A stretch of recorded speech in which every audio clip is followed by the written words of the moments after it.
여러분 안녕하십니까? 뉴스 더 개벽입니다. 세계 곳곳에서 발생한 개벽 뉴스 전해드립니다. 중국 젊은이들 사이에서 서울병이 새로운 문화 현상으로 확산하고 있습니다.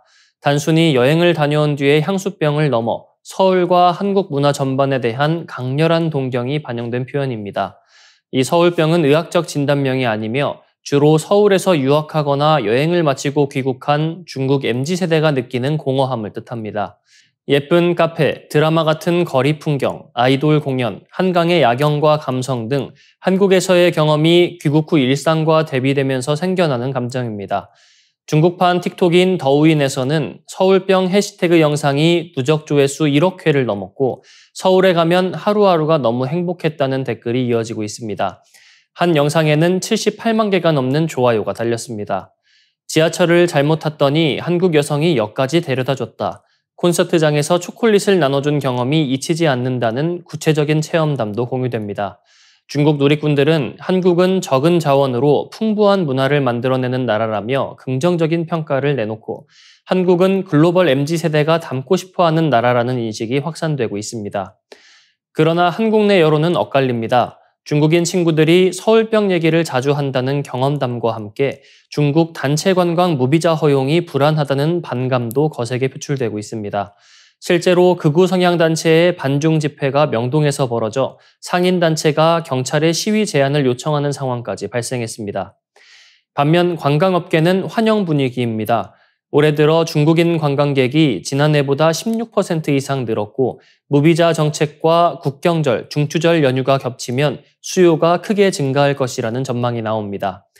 전문가들은 서울병 현상이 단순한 신조어가 아니라 서울과 한국 문화의 브랜드 가치를 보여주는 사례라고 분석합니다. 중국의 젊은 부모 세대가 이미 한류 1세대였던 만큼 그 자녀 세대가 부모의 경험을 이어받아 한국 문화의 친숙함을 느끼고 있다는 점도 배경으로 지적됩니다. 서울은 힙한 도시라는 인식이 확산되는 지금 서울병은 한중 교류의 새로운 화두로 자리 잡고 있습니다. 북한 배우로 추정되는 해킹 그룹이 생성형 인공지능을 활용한 딥페이크 이미지로 국내 군 관계기관을 겨냥한 사이버 공격을 시도한 사실이 처음으로 드러났습니다. 보안 전문 기업 지니언스의 시큐리티 센터에 따르면 지난 7월 북한 해킹 조직 김숙희 그룹은 군무원 신분증 시안을 검토해달라는 피싱 메일을 발송했습니다. 해당 메일에는 악성 파일이 첨부됐고 신분증 시안 속 인물 사진은 실제 인물이 아닌 AI가 합성한 딥페이크 이미지로 확인됐습니다. 군 공무원증은 법적으로 엄격히 보호되는 신분증으로 실물과 동일하거나 유사한 형태의 제작은 위법입니다. 그러나 북한 측 공격자는 샘플 디자인 제작과 같은 합법적 목적을 내세워 AI 모델을 설득, 결과물을 얻은 것으로 추정됩니다. 발신자 정보 역시 군 공식 도메인 mil.kr과 유사한 mli.kr을 사용해 수신자를 속이는 방식이 동원됐습니다. 이 같은 AI 악용 사례는 해외에서도 보고되고 있습니다. 미국 AI 기업 엔트로픽은 최근 보고서에서 북한 해커들이 AI를 활용해 가짜 신원을 만들어 해외 IT 기업의 채용 과정에 침투한 정황을 공개했습니다. 이들은 AI를 이용해 기술 면접을 통과하고 실제 업무 수행까지 이어간 것으로 나타났습니다. 이는 국제 제재를 회피하고 외화를 획득하기 위한 정교한 전략으로 분석됐습니다. 전문가들은 AI가 없다면 언어 장벽이나 기술 역량 부족으로 성공하기 어려웠을 북한 해킹 조직이 AI의 도움으로 활동 수준을 크게 끌어올리고 있다고 평가합니다. 지니언스 시큐리티 센터 역시 김숙희 그룹이 AI 메일 관리 기능처럼 보이는 제목을 달아 피싱 메일을 보내는 등 AI를 전면에 내세운 공격 전술을 강화하고 있다고 밝혔습니다. 이 센터는 AI는 업무 효율성을 높이는 강력한 도구지만 동시에 국가 안보 차원의 사이버 위협에 활용될 수 있다며 채용, 업무, 운영 전 과정에서 AI 악용 가능성을 고려한 선제적 대응이 필요하다고 경고했습니다.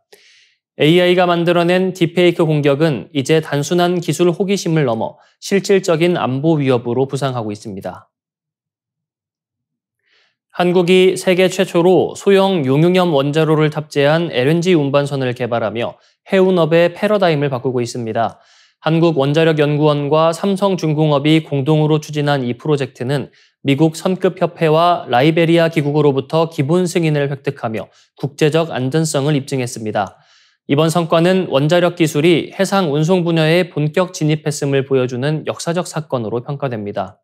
핵심은 100메가와트 열 출력의 소형 용융염 원자로입니다. 고체 연료 대신 액체 연료를 사용하는 이 기술은 안전성과 효율성을 획기적으로 높였고 선박의 수명 동안 단 한 번도 연료를 교체할 필요가 없다는 혁신적인 장점을 갖습니다.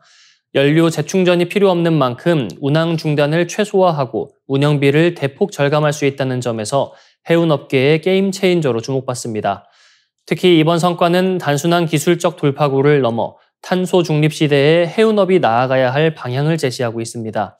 전 세계 탄소 배출의 3%를 차지하는 해운업은 강력한 환경 규제에 직면해 있으며 원자로 기반 선박은 운항 중 탄소 배출이 전혀 없어 탄소 중립 실현의 핵심적 해법이 될 수 있습니다. 한국은 오는 2025년 밀라노 가스텍 전시회에서 이 기술을 세계 시장에 선보일 예정으로 글로벌 해운업계에 관심이 쏠리고 있습니다. 상업선에 원자로를 탑재한 것은 이번이 최초입니다. 원자력은 그동안 잠수함과 항공모함 같은 군사 목적에만 쓰였으나 민간 상업선 적용은 불가능하다는 인식이 지배적이었습니다. 그러나 한국은 소형 모듈형 원자로와 초저온 LNG 기술을 결합해 이 불가능을 가능으로 만들었습니다. LNG의 극저온 특성과 원자로의 고온 특성을 상호 보완적으로 활용해 안정성을 극대화한 것이 결정적이었습니다. 삼성중공업의 경험도 큰 역할을 했습니다. 세계 LNG선 시장을 주도해온 건조 기술과 설계 노하우가 더해져 해상 운항에 필요한 안정성을 보완했습니다. 여기에 글로벌 인증까지 확보하면서 상용화 가능성이 현실로 다가왔습니다. 전문가들은 이번 성과가 한국 해운 원자력 산업의 초격차 경쟁력을 확보하고 글로벌 에너지 전환을 주도할 수 있는 계기가 될 것이라 분석합니다. 무엇보다 기후위기 대응에서 실질적인 대안으로 자리 잡을 수 있다는 점에서 그 의미가 큽니다. 한국의 도전은 단순한 기술 혁신을 넘어 인류가 탄소 중립 시대를 향해 나아가는 여정에 중요한 이정표가 되고 있습니다. 올해도 어김없이 모기와의 전쟁이 이어지고 있습니다. 그러나 최근 몇 년 사이 모기 활동 시기가 여름에서 가을로 옮겨가고 있다는 사실이 관측됐습니다. 처서가 지나면 모기 입이 삐뚤어진다는 속담이 더 이상 통하지 않는 상황입니다. 서울시 보건환경연구원 조사에 따르면 지난해 서울에서 4월부터 11월까지 채집된 모기는 16,997마리였는데 이 중 절반 이상이 가을철에 잡혔습니다. 특히 10월에만 5천여 마리가 채집돼 7월보다 2.5배가 많았습니다. 주거지에서 흔히 발견되는 빨간 집모기가 전체의 86.9%를 차지했으며 순모기와 얼룩날개모기, 흰줄 순모기도 뒤를 이었습니다. 통계적으로도 흐름이 분명합니다. 2015년부터 2019년까지 모기 활동의 정점은 대부분 7월이었지만 2020년 이후에는 10월이나 11월로 이동했습니다. 빨간 집모기의 경우 2020년부터 5년 연속 10월에 활동이 가장 많았습니다. 2015년엔 가을 모기가 여름의 절반 수준이었지만 지난해는 여름보다 1.6배 많아졌습니다.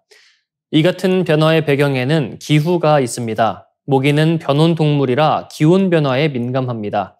26에서 27도 사이에서 가장 활발히 움직이지만 30도를 넘기면 수명이 단축되고 35도 이상에서는 흡혈 활동조차 줄어듭니다.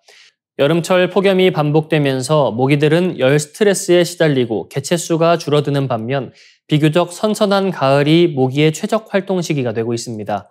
실제로 해외 연구에서도 36도 이상이 되면 순모기들이 흡혈 활동을 멈춘다는 결과가 나왔습니다. 전문가들은 지구온난화로 여름이 지나치게 뜨거워진 반면 가을은 모기들이 생존하고 번식하기 좋은 환경이 되어버렸다고 설명합니다. 즉, 이제 모기는 여름 해충이 아니라 가을 불청객으로 자리 잡고 있습니다. 앞으로도 기후변화가 지속된다면 늦가을까지 모기 극성이 이어지는 현상은 일상이 될 가능성이 큽니다. 시민들의 방제 전략도 이에 맞춰 달라져야 할 시점입니다. 이상으로 뉴스 더 개병 마치겠습니다. 시청해주셔서 고맙습니다.